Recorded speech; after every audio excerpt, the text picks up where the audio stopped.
Thanks, everyone, for coming today for the final session. Really appreciate it. I hope that everyone's had a fantastic GDC thus far, and it continues to go that well for you guys.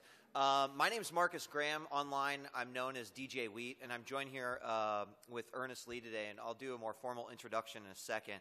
But I do want to say that we're actually really excited to be here to present this information to you guys. A kind of funny story as we go into this is that we wanted to do this exact panel at GDC this year, that we've been thinking about the fact that there is a need for Twitch to be able to communicate and talk and educate developers in the same way that we do our own community, our own broadcasters, our own viewers on a regular basis. We got denied that panel, so I want to thank Amazon for letting us come in and still being able to do this, because we were already prepared to do the panel, so it was really easy. And seeing the room filled, we're really excited to kind of get started here. So our goal today is hopefully give you some new ideas and thoughts about how game developers can reach new customers with Twitch, and more importantly, how you can also reach your existing customers and really start to create stronger communities that you may not realize you already have. So real quick introductions. Again, I'm Marcus Graham. I'm the Director of Community and Education, but I also consider myself one of the biggest evangelists when it comes to Twitch. I've been broadcasting for about 15 years. Before there was video, we were doing audio, and I've lived in this broadcast world, whether it's in games media or personal content or variety shows. And I firmly believe that not only has Twitch arrived and is now a major part of the gaming ecosystem, but I think that with the way things are developing, that it's going to continue to reach into what is important for developers, for viewers, for broadcasters, and become a major piece of the games industry, whether that be media, whether that be development, or whether that be just for a place to have fun. Right. My name is Ernest Lee. My persona is Ernest Lee. Oddly enough, I got a lot of crap growing up because that was my in-game name and also my real name. So I spent a lot of time playing a lot of games, investing a lot into what makes Twitch tick, what makes our communities. I direct the department that works with game developers, so that's game developer relations and partnerships. And the goal of our department basically is to approach game developers in a way where, hey, if you're not thinking about Twitch, why not? And also providing them with the tools to be successful on our platform. So first and foremost, we are going to do a Q&A at the end, assuming that we actually get through all this information. So we will take your questions at the end. Tweet any questions to @AmazonAppDev throughout the talk. And before we continue on, I just want to do a really quick, like we're in elementary school again. So if you know what Twitch is, can you just maybe raise your hand? Okay, and if you've used Twitch, can you raise your hand? And all right. Do you know how to broadcast to Twitch? Okay. So that's where... And then one final one. How many people have used Twitch to promote their game or to do something along the lines of development? So still quite a few in here, and that's great. I'll be interested to talk with you after to find out if there's anything that we gave you as far as new information and new things to think about. So go ahead. Sorry. And I think the biggest thing you guys will find today is that there's not one right way to use Twitch. We do preach a lot of principles, a lot of things you should keep in mind, but overall for us too, we're still learning as part of this experience in this space with talent, with game developers. A lot of the case studies we're going to show you today, we don't know if it's going to work for your game. But what we can say is that this is what worked for these guys, this is what you should consider, and ultimately, overall, there's just not one right way to use us. Right. Great point. So let's talk a little bit really quick, just Twitch 101. What is Twitch? Well, first off, Twitch is the largest social video site for gamers, which means that people come, they watch video, they consume video of their favorite professional players, their favorite variety streamers, maybe they're watching a news show about gaming, and then more importantly, they're interacting with not only the broadcaster, but also each other. So in the world of a sort of like mainstream media and television and movies, we've always been in a one-way environment where we're consuming media, and anytime if Ernest and I are at a movie and I lean over to Ernest to say, oh my God, that explosion was amazing, I'm disrupting his experience in consuming that media. But finally we have something like Twitch where it doesn't matter. I typed to Ernest, that explosion was amazing, and it disrupted no one. So this is a truly interactive experience, and the way that people are thinking about, how they're watching and how they're interacting. Yeah, and ultimately, too, if I look at what I currently do, I work 9 to 6, 9 to 7 every day, I probably end up watching 5 to 8 times more of the same content that I would normally play. So what you're seeing is that a lot of fans are actually translating the out-of-game experience onto Twitch, and it's a way for them to be connected to the community, to the developer, and ultimately the game that they play every day. A few quick stats. Right now, we're sitting at about 100 plus million unique viewers per month worldwide. And by comparison, we had 22 million per month in 2013. So in the last 2 years alone, where a lot of this growth has taken place, there's been a significant jump in our unique viewers. And these are people who are consuming video content on Twitch. We have 1.5 million unique broadcasters, and that's up 1.2 million from 300,000 in January 2013. A lot of that has to do with some of our initiatives on the consoles and some of the other devices that are that create one-button experiences. So I could be playing a game on my my mobile device, click a button, and be streaming to Twitch.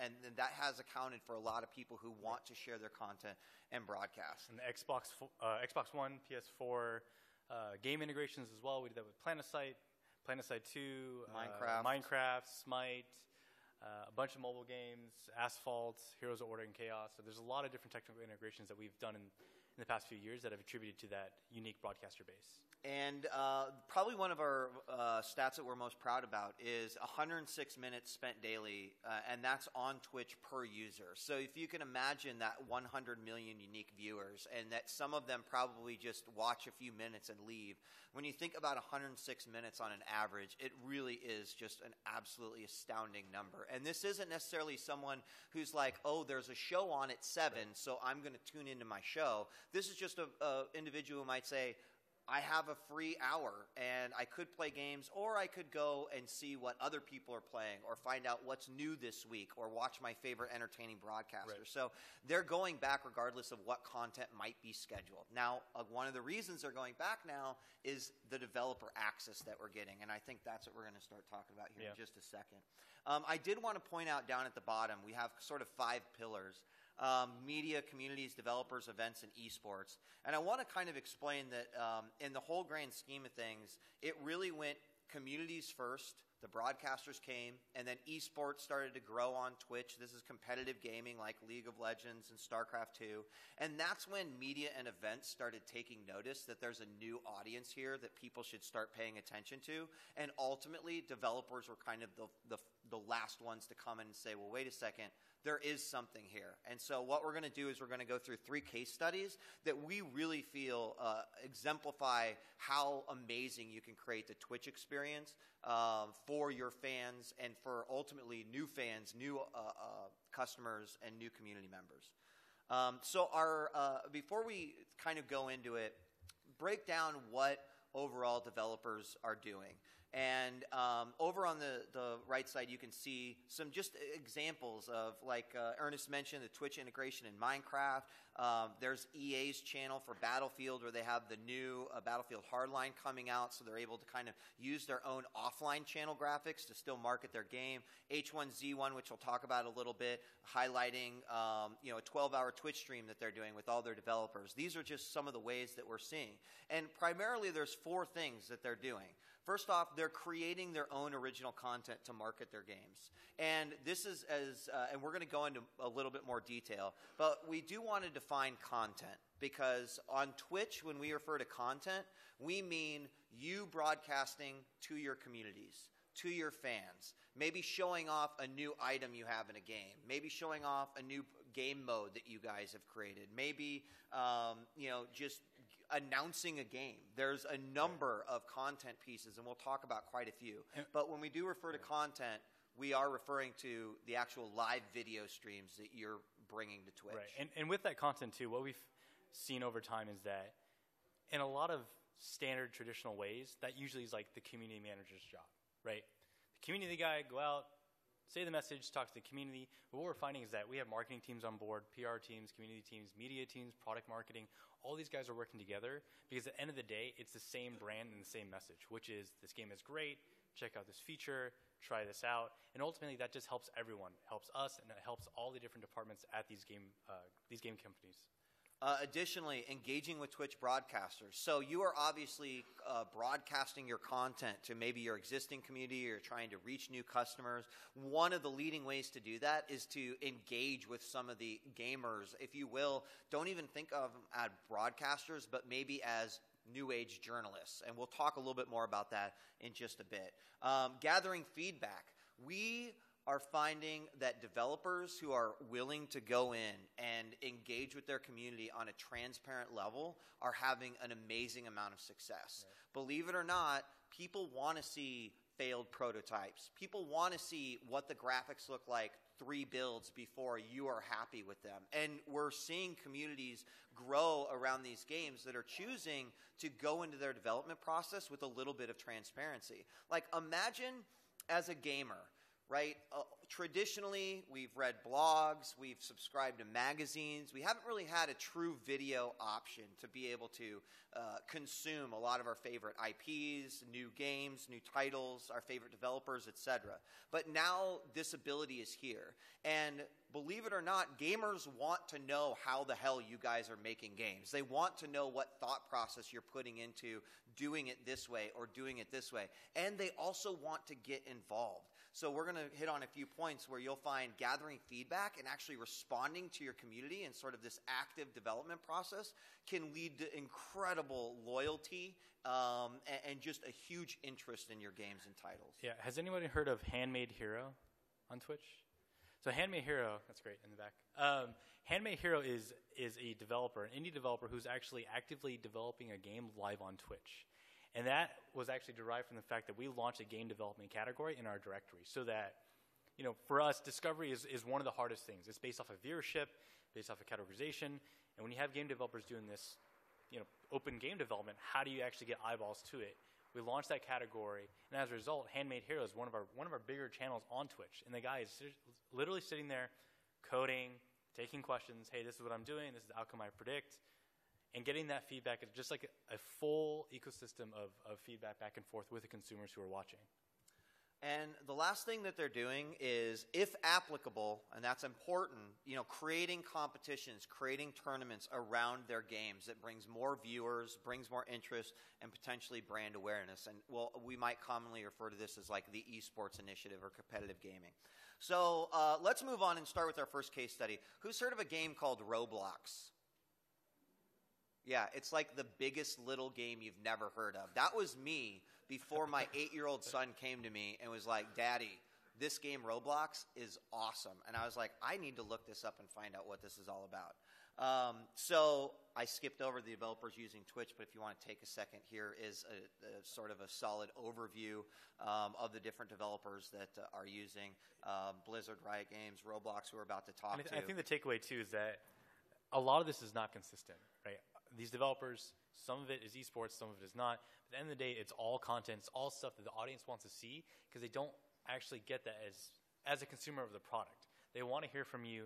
They want to see what you're investing in. They want to know what you're changing. They want to know what you're revealing. And that ultimately creates just great content on Twitch. So let's talk about ROBLOX. So the question I ask is, how did ROBLOX go from 100,000 minutes watched to an astounding 5 million minutes watched in under a year? And this is per month. And they did it by leveraging their community. So ROBLOX is this unique case where ROBLOX is a game kind of similar to Minecraft, where they have components of different like launch servers and these individual games that the players are creating, and then sometimes ROBLOX themselves are creating. And there are these individual bite-sized experiences that, you know, have their own communities and have a builders community and a player community. And primarily, most of their content was being done on YouTube. So they came to us and said, you know, we really feel like this interactive element that Twitch offers is something that we want to take advantage of. So that was exactly what they did, is they completely moved to Twitch to take advantage of the interactive audience. They wanted to be able to talk to their community manager or their community ambassadors, their leaders, instead of scouring through comments on YouTube and having to wait like several days for these comments to populate. By creating this interactive environment, they were able to get instant feedback, find out what their players loved, what their players hated, and they then created community driven weekly programming every single week. So on Wednesday and on Friday, they did a Blocks cast, and they would do a developer showcase like what you see here. They'd bring on someone who was building from the community. They'd spotlight their community members, and they started growing at a really surprising rate. Then Roblox decided, you know what? This is great that we're broadcasting on Twitch, but how come no one else is broadcasting Roblox on Twitch? How do we fix that? And that's tough to do on a site where Minecraft is such a heavily dominated game, and they were sort of vying for some of the same audience. So what they did is they decided to incentivize their streamers. They said, hey, Roblox players, we want you guys to share your experiences on Twitch. And by doing so, we're going to reward you with not only cash, but also in-game incentives. Like they have Robux is what they have as their currency. So they went in a few short months from 0 broadcasters to 2,100 broadcasters a month. So that's 2,100 active people who said, sweet, I'm going to figure out what it takes to broadcast on Twitch, and then I'm going to share this game experience with everyone. You know, probably only 5 to 10 of the actual streamers were rewarded based off of the views and whatnot, but they were able to engage a pretty large amount of their active community to sort of be the evangelist for their games. Right, and I think earlier when I made my introduction where I said I probably spend 5 to 8 times more time watching Twitch than actually playing the games that I actually play. I mean, I play Hearthstone, League of Legends, a lot of competitive games. It's because those developers have invested heavily in the community aspect of, hey, if you're not playing, you should watch. You should get better. You should learn more about the game. You should consume the esports. And this is a good example of mimicking that behavior so that your users, after playing, they want to know more. They want to be consumed more around the game. And that doesn't have to be the in-game experience. That can be the community experience and what they do outside of game. And to play a little bit off of Ernest's point is that their content began to splinter a bit in a good way because they had players playing the game, but then also because Roblox had a development side, builders were actually creating their games on Twitch so people could watch them and get excited about, oh, I can't wait to play this disaster map. It's going to be so much fun.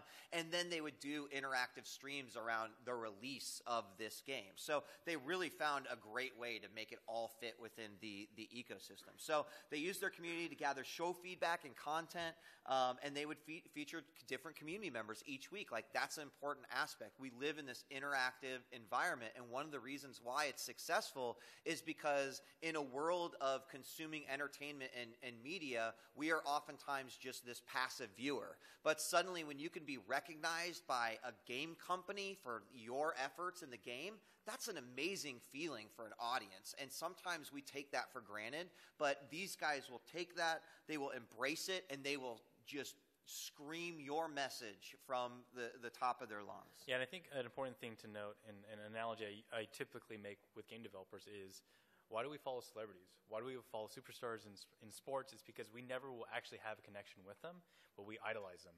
The same thing should translate to the people who play your games, right? Because they don't typically get, as a player of whatever game, I don't usually get the opportunity to talk to the developer, to get recognized by them, to get promoted by them, to get that feeling of, hey, they actually care about me, aside from me just buying their game.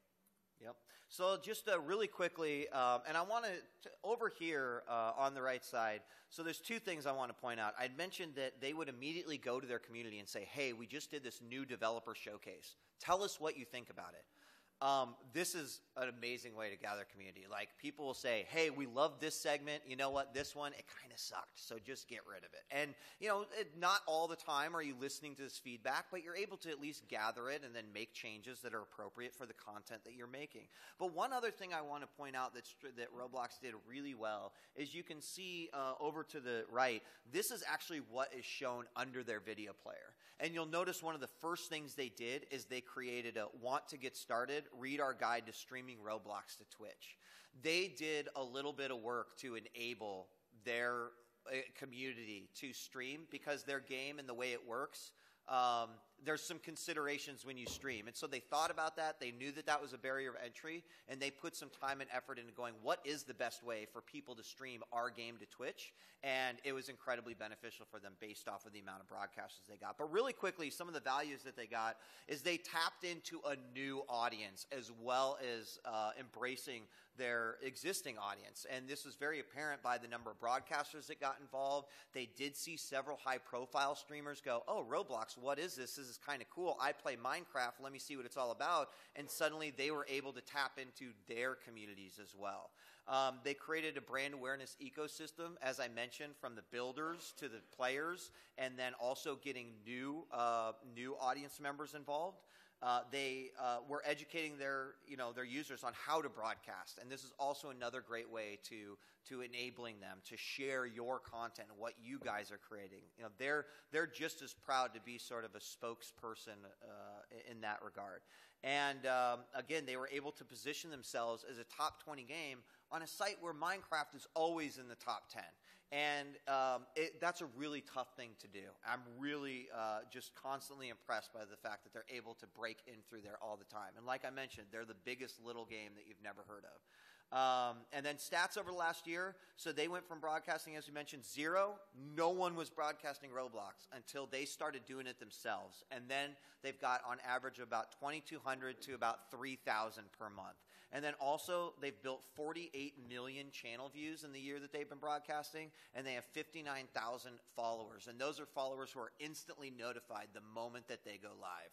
They also have done things where they've put things within their game to say, hey, tune into our content. So if you're playing inside Roblox and they are broadcasting on Twitch, you're going to know about it. And I think it's important to note, too, that there is no technical integration with Roblox. So the users who are actually trying to figure out how to broadcast to Twitch, that's engagement, right? They have to take the time, read through their guide, install the software, buy a microphone, do all these things that are inherently, they're hard to do.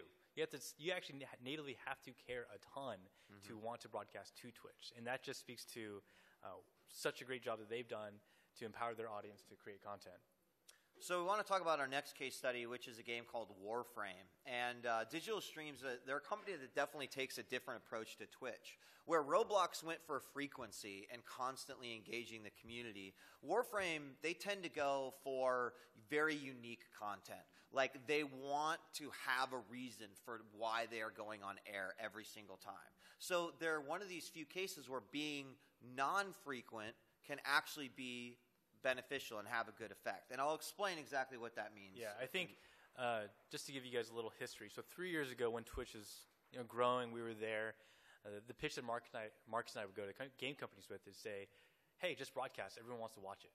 Right? And that's a really easy pitch to make, but there's not a lot of curation or editorial there.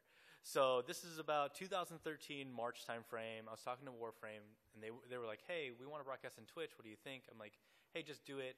But their approach was, well, we want high impact, high quality, a very specific agenda as to why we're producing content. And at the time, for us, we hadn't really seen a lot of examples. We saw Hi-Rez with Smite, Roblox. They were streaming just about every single day. And so for us, we were like, okay, let's try this. And as you see through these next bullet points, it's a mentality of you're giving something for everyone, and not, and the analogy I give is, if I'm working 9 to 5, why would I want to spend my lunch break to watch this content? Right. That kind of attitude, right? And they basically came to the table, and all the content they produced, and Marcus will show this, is something awesome, something they want to reveal, something you never would have known about. As a player of the game, you can't miss it. And that kind of curation for us kind of lit the light bulb of like creativity. This is what you need to do if you want to speak to this broader audience. And ultimately, the community management, throwing up content every day, that's not for everyone. It's not for everyone in the fact that, again, if I'm working, I can see this any other day, so I'm not going to spend this day watching it. You want to create that kind of mystique around what you're doing on Twitch. So their content reveals generated anywhere from 10,000 to 20,000 concurrent viewers at any given time. And this meant that they would say, okay, we're going to unveil a new wing that players are going to fight through. It's going to be really challenging. It'll be great. We'll play through it. Boom. Warframe players are so interested because it's the first time they're going to get to see it. They're going to get to start talking to their community about how they're going to beat it, what weapons they're going to need, etc. The same thing happens when they unveil new gear. here's a whole new armor set that you guys are going to spend the next 3 months trying to get.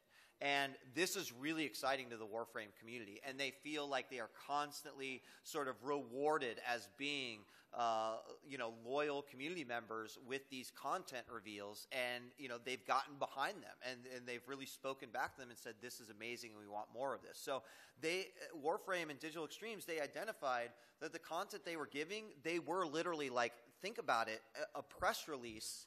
They could have sent out a press release that's like, hey, we have a new wing. And hey, we have the new weapon set. Think about it. Like, how many of our gamers are actually reading these? Like, I'll be honest with you. I get a lot of them. They in one ear, out the other. But as a gamer, what do I want to see? I want to see it. I want to experience it. I want to talk to other people about it. I want to give you feedback about it. Right. I want to say, it needs less red, or it needs another horn there, or whatever. And that's what they are realizing, is that, you know what, instead of us sending out this press release that we're doing this new DLC, or we have all this new armor, or this new class, we're going to bring it to our community first. Because the information is going to get out there anyway. So why not make your community and your customers feel special? And that's how you'll also bring new customers in. They're like, oh, Warframe, that's really cool what they're doing. Like, let me check that out. I wish my game had that as well. Yeah, we do have data that pertains to Hi-Rez, Warframe, and a lot of other developers where they do community content. So sometimes 5 days a week, sometimes every other week. But anytime they have a big reveal, new content, something that feels exclusive, the traffic, it's pretty unanimous that it triples or quadruples. So you're talking about 3,000 to 5,000 concurrents to 10, 20, even sometimes 30,000 concurrents for content that, again, you could put on a piece of paper, send out in an email, make a YouTube video about. But why not just share it to your audience and have them really engage with you? And then, as we mentioned, fans and community, they want a feeling. They want that connection. And that's a part of this interactive platform that is Twitch. And lastly, being open with their community, they were able to create excitement that went beyond that 10 or 20,000 people that were playing. These people were leaving the stream. They were immediately going and playing the game. They were going to other forums or subreddits and talking about what was just announced. Like, they planted a seed, and then they just sat back and they just kind of watched it grow. And they were able to do that with each successful live broadcast that they were doing on Twitch. I mean, granted, they were putting the time and effort in developing all of the content and figuring out what would work best for their community. But ultimately, they saw great success on it, and they were able to repeat it with this sort of fresh content that they were offering every single time they would fire up their stream.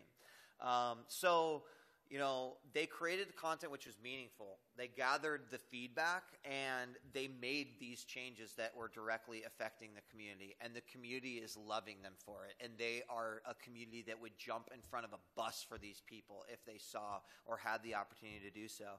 And here is one of the many developer sort of fireside chats that we're seeing happen more and more on Twitch.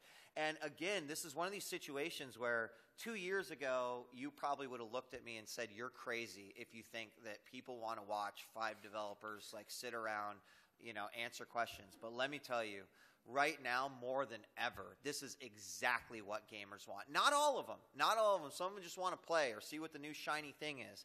But more so, gamers are getting interested into the game design of the games they love.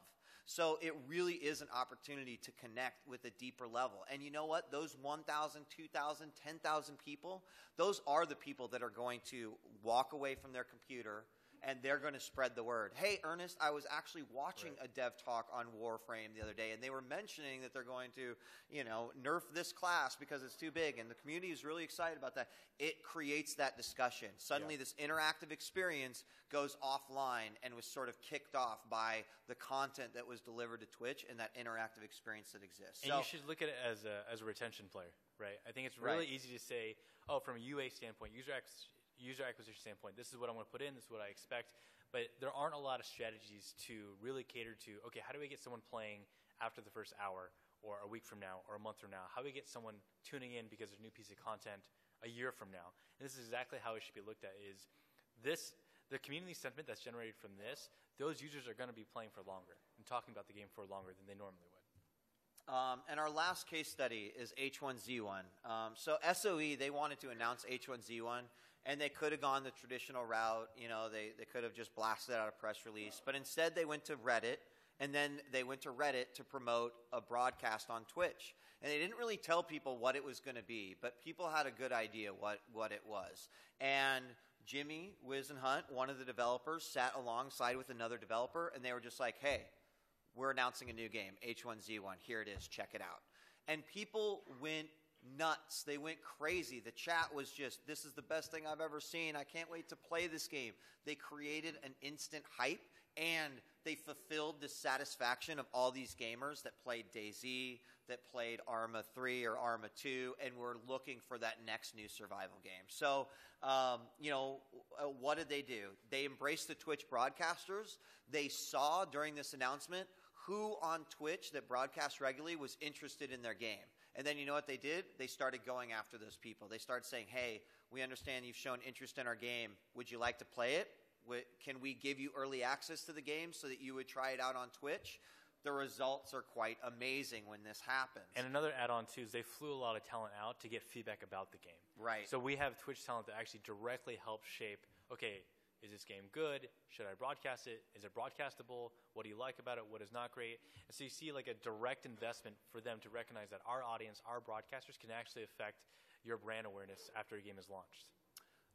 Created community-driven weekly programming, so kind of like the ROBLOX model where they said, hey, we're going to have developer updates. We're constantly adding new things to the game. People are asking us to change these crafting recipes. They had a place every week where people could go and just get updated on exactly what was being worked on and then offer feedback. And then, they take their Twitch presence seriously. And Ernest has mentioned it a few times, like taking that in-game experience and bringing it out of game. As Ernest said, like their ultimate goal is to go, I'm playing H1Z1 or I'm broadcasting H1Z1 or I'm watching H1Z1 and then I go watch someone else broadcast or I go play with another broadcaster or other community members or, I get involved with the H1Z1 dev talks. They are going beyond the game and finding other ways to still be a part of this game, the development process, and the community. And then using every aspect of Twitch to get development feedback. And the quote on the right, like, pretty much shows it. So John Smedley says, we were able to stream our developers working on a level, and then we get 5,000 people watching and interacting us with real time. Like, gathering that feedback in sort of an after-the-fact scenario, I'm sure can be really difficult, and you're not really sure, like, where all to grab it.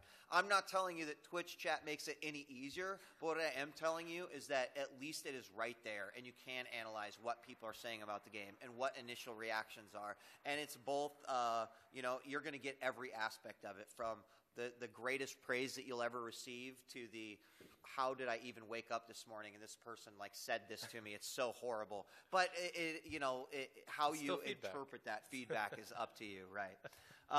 And then Smedley also said our player-driven development process is really at the core of who we are and who we've evolved into. And if you guys look at what Daybreak is doing, what H1Z1's done, what PlanetSide did so early on, like PlanetSide, they paved the way for Sony to basically say, all right, you guys hate this gun, like we're gonna nerf it next week. And then they'd come back and they'd talk to their audience about what effect it had on the game, and then they would continue to adjust accordingly. Yeah, and that's an example of what I mentioned earlier, where Twitch as a vehicle is basically everyone's job. That helps game designers, marketers, PR, community. It's not just about, content and eyeballs. It's about, what can we get out of this content that helps our game become even better? So here we go. This was a week and a half ago. This is the H1Z1 devs sitting in a conference room with their whiteboards out, taking questions directly from the Twitch chat. That's John Smedley right there. And that's John Smedley right there. And what's interesting that you don't really see is that, first off, this did get 20,000, 30,000 viewers watching live. But more importantly, it also got an additional like 20,000 views just off of the Twitch VOD. So people were arriving and going, oh, it's over, but then immediately watching the content. And they're really trying to take advantage of that, communicating in their game via social media, via their blogs. They're making their existing community know that they're making this content, and it's for them. Like, they are the ones that this is geared towards. Hi-Rez is another great example of a company that just, they make their Twitch experience just as important as what they're bringing in the game.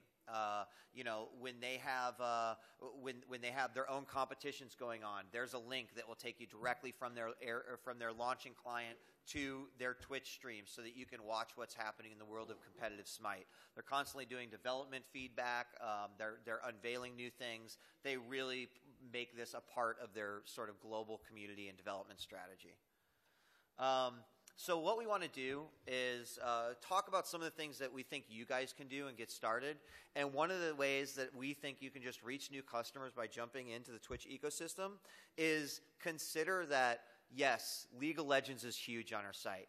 Yes, World of Warcraft, Dota 2, all these games that you see up there are huge. But over here, what's really important is that you see the Variety Cloud. And this Variety Cloud has links to every single other game that is on our site. So it's very rare when you're going to have a League of Legends broadcaster who doesn't occasionally go off and broadcast another game, or a Variety viewer who would go and watch a Hearthstone match. Like, in this world of Twitch, a lot of people, I think, get discouraged in this. They see, oh, how am I ever going to be able to beat out League of Legends, 200,000 viewers at any given time?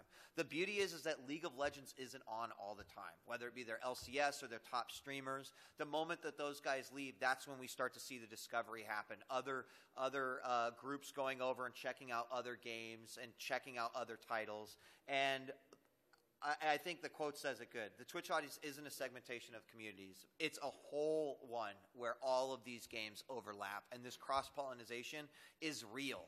We've seen indie developers with no marketing budget, with no push, a team of 4 people, not really sure how they do it, and a Twitch broadcaster who plays League of Legends happen to pick up their game and play it in between, like queuing up a League of Legends game. And then that developer comes to us and goes, I sold like 70,000 copies of my game last week. What happened? How did this occur? It is because of this cross-pollination that happened, and that discovery is very real. Right. All it takes is for one big Twitch broadcaster to play your game, and that can expose it to not only other Twitch broadcasters who then play the game and go do the exact same thing, repeat this process, but then all the fans, all their community members who are like, wow, that game looks great. Swifter is having a ton of fun playing it. I'm downloading it. Yeah, and to back on Marcus's point, I think when I talk to game companies, the biggest thing I hear is that, oh, we're not an esport, we're not League of Legends, Dota, Hearthstone, Counter-Strike, whatever it is. But I think what we haven't done a great job of yet is communicating that they are there because of the investment that they put in for marketing, for consumer retention, player retention, for esports, to recognize Twitch broadcasters, the Twitch audience. So they're not there as an anomaly. Like, it's not a coincidence that of the top 5 or 10 games on Twitch, it's the same 5 usual suspects. Those games all have heavy investments from those developers to make sure that user retention is high. League of Legends is 5.5 years old. Counter-Strike Go is 4 years old or so. Dota 2 is about 4 years old now. Hearthstone's getting to 2.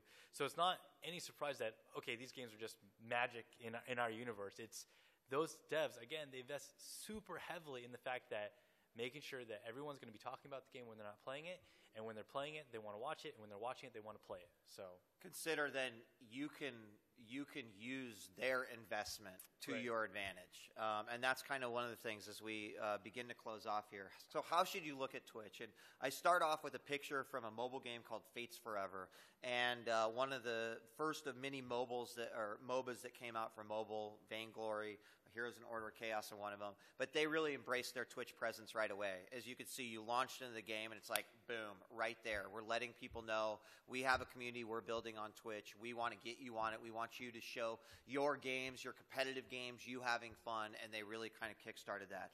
But, how should you look at Twitch? So brand awareness. This is a platform that you can use for your game to grow, for the awareness of your game, your IP, whatever that might be, to grow, for you to build that community. And that's what the next one is. Create an interactive environment for the fans of your games. I can't stress, like we focus on social media, we focus on Reddit and Facebook and all these things. Twitch should just be another line item in your thing, and we hope that you'll develop it out a little bit more of that. But yeah, it should be another one of your paths as far as community and interacting and building this community in an attempt to reach new audience members. And this one for me is like a big elephant in the room. This isn't talked about as much because I think it makes sense. I think probably game journalists don't want to talk about this, but I'm going to go ahead since I have the couple minutes to do so. New age game journalism. Like I am a tried and true gamer who grew up reading all of the game magazines from GamePro to Next Gen to EGM to all of them. And then I moved on, and as I evolved, I started visiting the gaming blogs, and that was the Destructoids, the Kotakus, the Polygons. And now I find myself, and not just because I happen to be wearing this shirt and work for Twitch, but when I want to watch a new game, Darkest Dungeon came out the other day. It's like huge on Twitch. Everyone's talking about it. Never heard of it. I just went to a Twitch broadcaster. I watched. I was like, this guy's having a load of fun. I'm laughing my ass off. Everyone in chat is talking. I can't wait to play this game. Like, that was my review. I didn't go to a gaming website and look up what, Bob said and how many points he gave it. I just watched my favorite broadcaster play the game and go, his tastes match mine. This is a game that I'm going to love. And, right. Gamers, they're turning to their favorite streamers. That's how they're getting their game reviews. That's how they're determining, whether or not they are going to like a game or whether or not they think they might hate a game. And the only other thing I want to say on this is that this whole mentality has actually helped even games that aren't so great get exposure on Twitch. And let me just paint the scenarios that I've seen broadcasters play games that frankly look kind of painful to play. Maybe they're really hard or they're just not that great. And the bottom line is that, yeah, they're playing it and maybe people are saying some bad things about the game, but you've got like thousands of people talking about your game for hours on end. And sometimes that can, we all want the great experiences, right? Where people are like, this is amazing, I can't wait to play it. But keep in mind that all press is good press. Gamers have their opinions. They're going to, of course, say, I hate this, I love this. That's how we all are as gamers. But really, like, that feedback it's crucial. And people are talking about your game when it's being played on Twitch. Like, that is always the fact. Yeah, and I think part of it, too, is we'll use Darkest Dungeon as an example. I don't think you could frame that game in any PR statement or any video in a way for me to actually care if I didn't have Twitch. So I go to Twitch and I watch it. I'm like, oh, this is great. And there's also that sense of community. Like, people want to watch it. People want to play it. People want to talk about it. And for me as a gamer, it's an influence. I'm like, oh, this is actually pretty good. And it's not just relying on exactly what the developer said to me to market to me as a consumer, but rather what does the audience, what does the community say about the game overall? So I would look at Twitch in a way where it's an alternative vehicle, but also another way of getting stuff done to an audience that is engaged and wants to talk about games on a regular basis. And lastly, loyalty. And we've mentioned this quite a few times, but make that out-of-game experience just as important as the in-game experience. And we mentioned this. We mentioned sort of loyalty a lot, and I think that Twitch in of itself. I'm so proud when I watch a Twitch streamer and I see them with a Twitch shirt on or a Twitch hat on, because I've never watched a YouTube video and seen a YouTuber with like YouTube gear on. And so we have what I believe is an incredible brand loyalty with the Twitch brand and the users. And I think that can extend to every game developer that also comes on. Like, these are people they are the hardest of the hardcore. Like, they are invested. Like I mentioned, they're the ones that are going to go out and they're going to spread your message. And I think that this is something that we'll hit on here in our final slide, which is what should you start doing? We talked about open transparency, which this quote kind of talks about, but embrace the Twitch community and its viewers. Like, this is your exact audience. These people are going to buy your games and then go tell everyone else to buy your games. They're going to talk about your games. They're going to want to watch the content you're making about your games when they're not playing your games. If you embrace this community and you show like, hey, we know you're there and we want you to know we care, you will have incredible success on Twitch. Think about your long-term strategy, and I think this is really important. It's easy for us to get really excited to run out of this room and be like, we're going to start streaming Monday, let's do it. But before you do, think about what you want your long-term strategy is. will you have content that will release on a regular schedule? Do you have new games coming out soon? Is there a way to bring your existing community together for a competition? Like, think about all the different ways. And, that might be something that we can also help you with as we move forward. Network with other streamers and learn who's playing your game.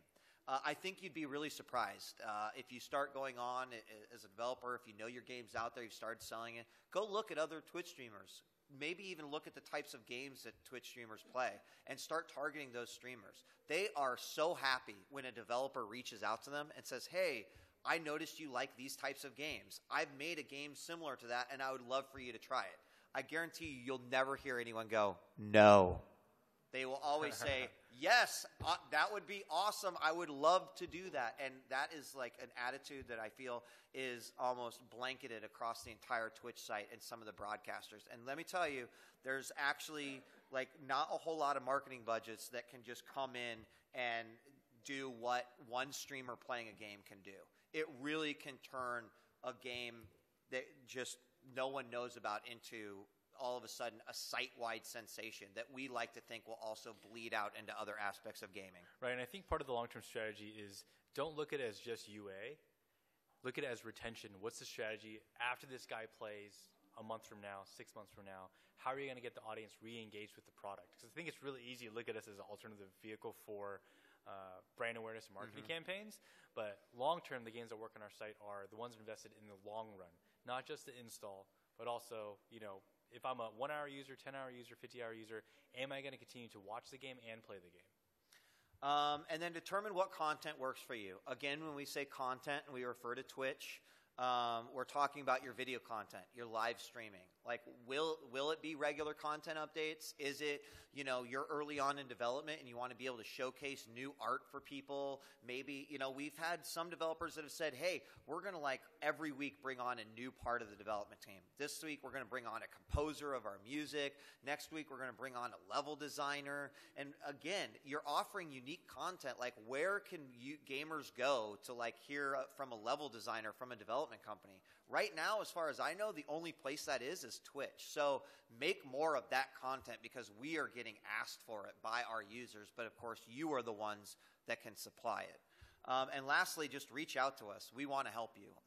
And I think as we get to our final slate, there'll be some contact information for us. But we don't want to just have you jump in the water and watch from the sidelines as you try to, wade through it. We want to help you. We feel like the development strategies on Twitch are just as important as fostering our own broadcasters, all of our viewers. We see this as an incredibly valuable vertical, and we want to help all the developers that we possibly can to really use Twitch in a proper manner. So, please reach out to us. And that's it. I think we're going to take some questions if we still have some time. But if you would, please rate our session.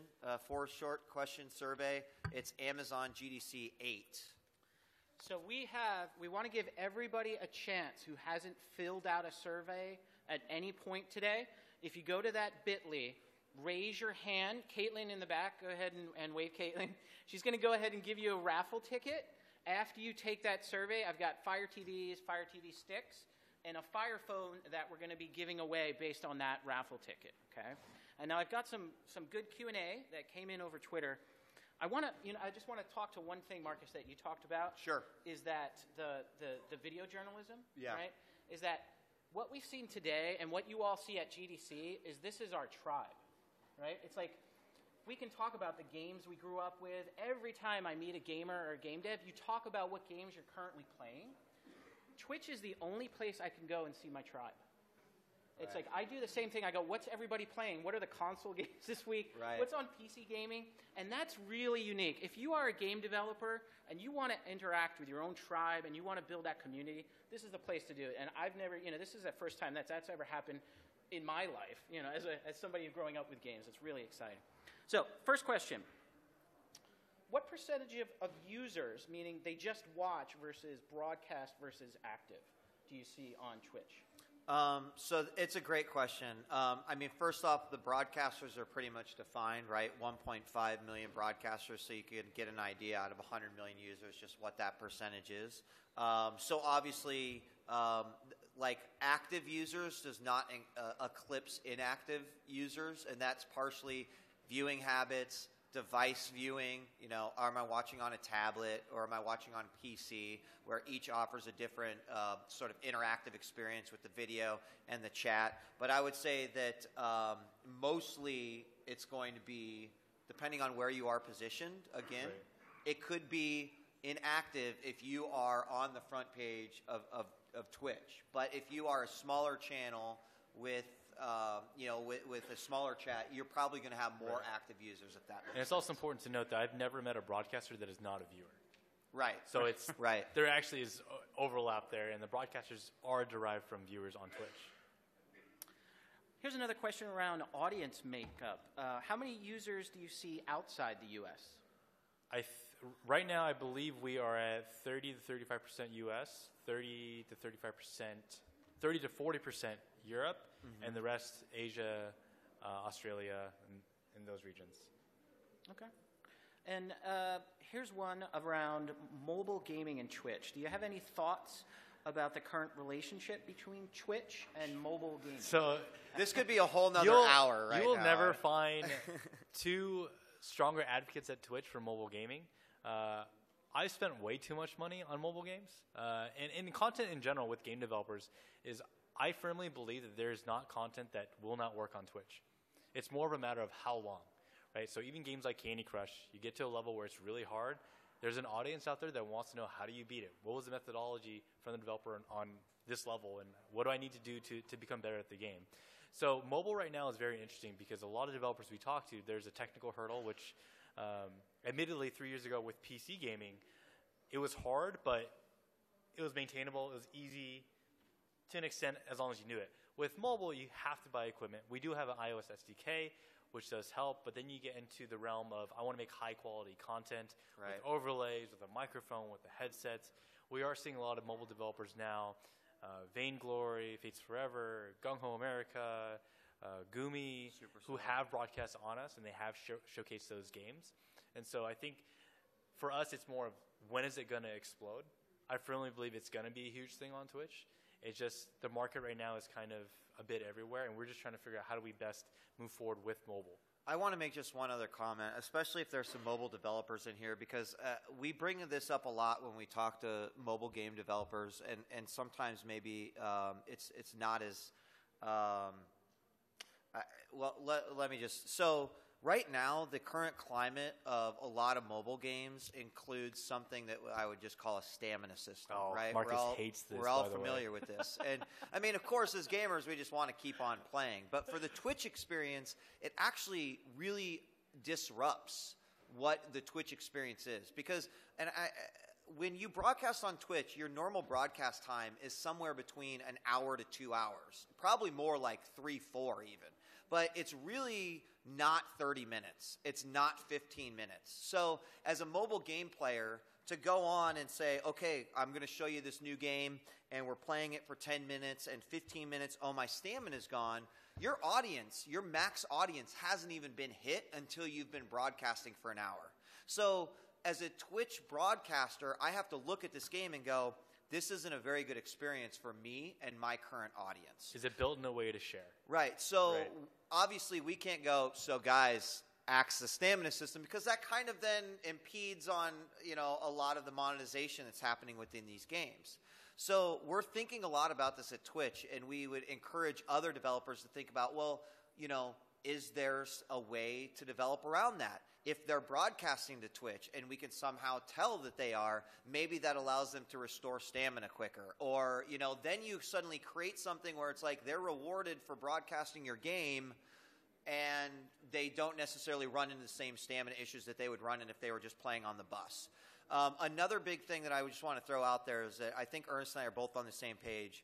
We kind of believe that, there is a competitive mobile title that hasn't been made yet that is going to change everything for mobile games on Twitch. If you happen to be developing that, let us know.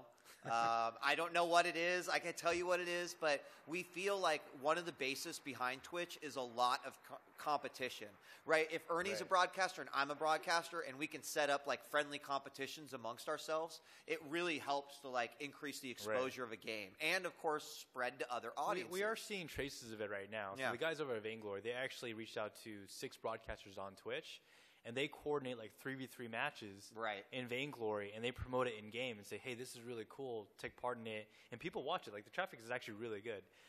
And again, I think for us, is the time now? How actively and aggressive do we go after mobile? You know, we're still trying to figure it out. Are the games made to be broadcasted and shared? There's a lot of different variables right now, but it's inevitable that it's going to be a thing. We just don't know when. And there are Clash of Clans streamers that get 20,000 viewers. So it is a thing. It's just a matter of like, how do you figure out how to unlock that for your titles? Awesome. And you know, a couple questions here around how to get started, which I think you guys answered pretty well. One around esports, which you talked a little bit about the competitiveness. I think we got time for one more, and this is a specific one. It's a question around game and box art on Twitch. What's the route to contact somebody for that? So yeah, this for me, it breaks my heart because sometimes I'll talk to developers and they'll be like, oh, I totally wanted to broadcast on Twitch, but my game wasn't there. Like I had no way to represent my game. That breaks my heart personally. So you can actually reach out to Ernest or myself, and we will help you in that process. Now, we do generally like to add what is released, right? If you're developing on a working title, we can't necessarily add that. But if you have a released game or you're working on like content updates, like reach out to us. We'll help you get your game into our database with proper box art. And believe me, like discovery is huge on Twitch. So that can make the biggest difference between someone clicking on the game and going into watching other broadcasters and someone just passing right by it. And you'll see this when you go to the front page and there's like a little purple box art with a question mark. That means there is no box art. And so you're not going to get as strong of a discovery as you would if you did add it. So reach out to myself or Ernest, and we'd love to help you make sure your games are represented properly on Twitch. Awesome. Cool. Let's hear it for Twitch. Thank you.